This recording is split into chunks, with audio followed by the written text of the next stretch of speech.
Ẹ káàbọ̀ sí Anike Versatile TV, ilé ìròyìn àti ìtàn tó dájú, ibi tí a tún ti máa ń gbádùn àwòrán àti eré, ilé ìròyìn ìdárayá tí kò ní tàn yín jẹ. Ẹ káàbọ̀ padà sórí Anike Versatile TV. Àfihàn tẹ́ máa rí lórí ètò tòní ní ti Engineer Akeem yẹn ọkọ Ẹniọlá Alágbo níbi tí ó ti ń fi èsì sí ọ̀rọ̀ tí Mẹ́wọ̀ọ́láka sọ. Ọ̀rọ̀ náà jọ bí èébú. Bẹ́ẹ̀ sì ni ọ̀rọ̀ náà ò yọ Mẹ́wọ̀ọ́láka nìkan sílẹ̀ o. Ńṣe ló bú ọkọ rẹ̀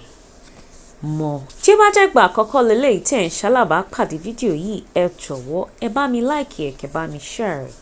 Tí ó bá dẹ̀ tún jẹ́ pé ìgbà àkọ́kọ́ lélẹ́yìí tí ẹ̀ ń ṣe alábàápàdé channel yìí,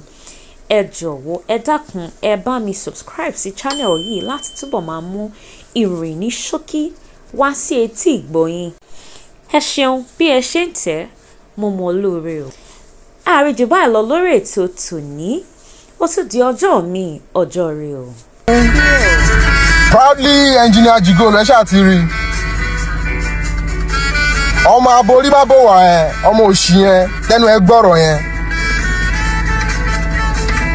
alátẹnujẹ ọmọ àwàdé àwọn kan ti promise ẹ ní 2030 kò sí problem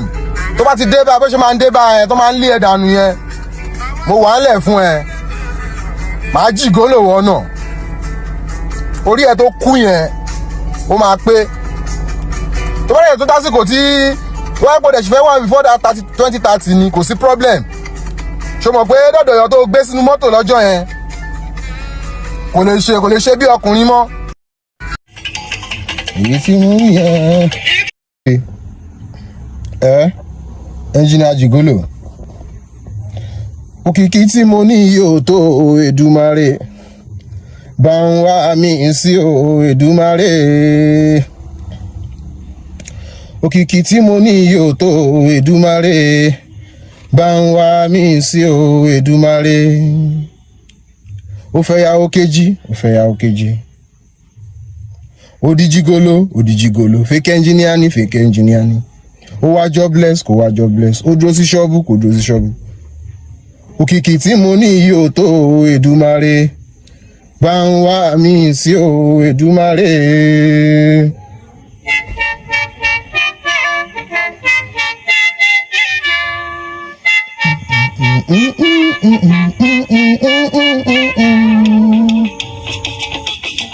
dọ̀dọ̀yọ̀ tó tẹ̀lé ẹ wá lọ́jọ́ yẹn tí ó lè bọ́lẹ̀ tó ń bẹ̀ mí yẹn ṣé wọn náà ló ní pé ó ń pè mí pé ó fẹ́ bẹ̀ mí lẹ́nu yorùbá ká orí ẹ̀ ò pé tọ́pọ́lọ́ ẹ ti jọ̀ má báyìí jí gbogbo èèyàn lórí fíìkò lè bá sọ̀rọ̀ sí ojú ọ̀run tẹ́yẹ fún láì fọra kanra náà kí ni títí ẹ pẹ̀lú láìf ni ṣèbọ́kọ ẹ ṣèbó tẹ̀lé ẹ ó support ẹ ni ló fi tẹ̀lé ẹ àbí iṣẹ́ tíṣẹ́ bá ká lára tó máa tẹ̀lé ẹ wá ni tó bá ní nǹkan tó ń ṣe. wọ́n tún gbé láti ẹ̀gbọ́ pé ẹjọ́ pín sí méjì ní 500,000 naira very useless thing. ẹ̀yin ìyáálé lágbára ọkọ yóò bá káwèrè yẹn wèrè aláṣọ ẹ jẹ́ lọ fún ẹrù ẹ̀dá síta fúnra ara yín kẹ́ lọ lé dànù kó tó bà ọkọ yín lórúkọ jẹ́. Àkúrẹ́ sọfẹ́níà tí ò lépo lójú a máa kọ sórí òṣì.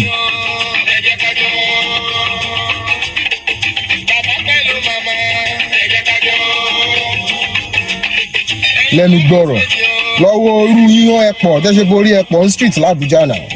lọ́wọ́ First Avenue lọ́wọ́ Third Avenue wọ́n pọ́n junction bẹ́ẹ̀ tán borí tán bò àbẹ́ ṣì náà ṣe tó fi ń ṣòṣì.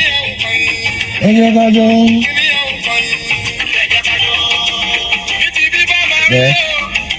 olóṣì ara ṣe wọ́n o ti negotiate pẹ̀lú highest bidder o fẹ́ fi ọmọ ọlọ́mọ gba ransom o fẹ́ fi gba 5 million naira ṣé wọ́n ló bí ni olè ni ẹ́ ṣé wọ́n ló bí ni so nǹkan tó ń ká ẹ lára nìyẹn ó fẹ́ fi gba ransom ó ti negotiate ó fẹ́ gbé fún yàn kò dẹ̀ work mọ́ nìyẹn ìwọ ló bí ni ó ń sọ publicly tó bá yẹ pé ó sọ fún òun ni wọn ò ní tí ṣèyàwó ṣé wọn ló bí ni náà ṣe ní tí ṣèyàwó ó lè lójú òkòrò wọ́n sùn sí mi láyà náà sùn sí ẹ lọ́rùn olólùfẹ́ mi my darling sí alágbo olólùfẹ́ mi lálálálá èmi owó ọkọ Farida Oníkòyí ọkọ Farida Oníkòyí ọkọ sísá alágbo Ẹniọlá kí ló ń sọ Funky Fuji Látúngbédé lórí ẹ pé òun ò ń ṣe tó lè máa fi tayín o gbogbo tó ń ṣòṣì tó ń bímọ káàkiri bí ẹ̀dá ilé kan kọ̀ọ̀kan àwa tí ń ṣe dáadáa nú ayé tó wá dé ọjọ́ wo ló dé tó wá sọ̀rọ̀ ẹ di bàbàrà tó bàjẹ́ fún ẹ àtàwọn tó ń ní ẹ.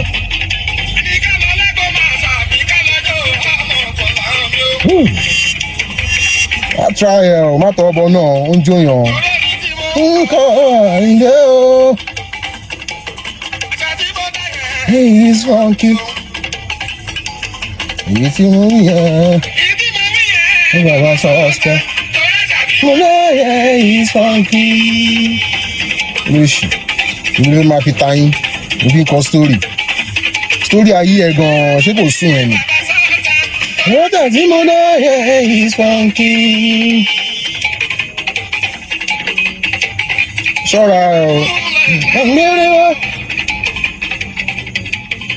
Àkúrẹ́ sọfẹ́níà ṣọ́ra ẹ gan-an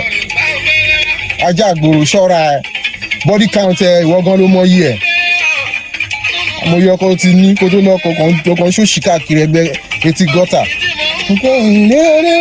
ṣọ́ra ẹ o.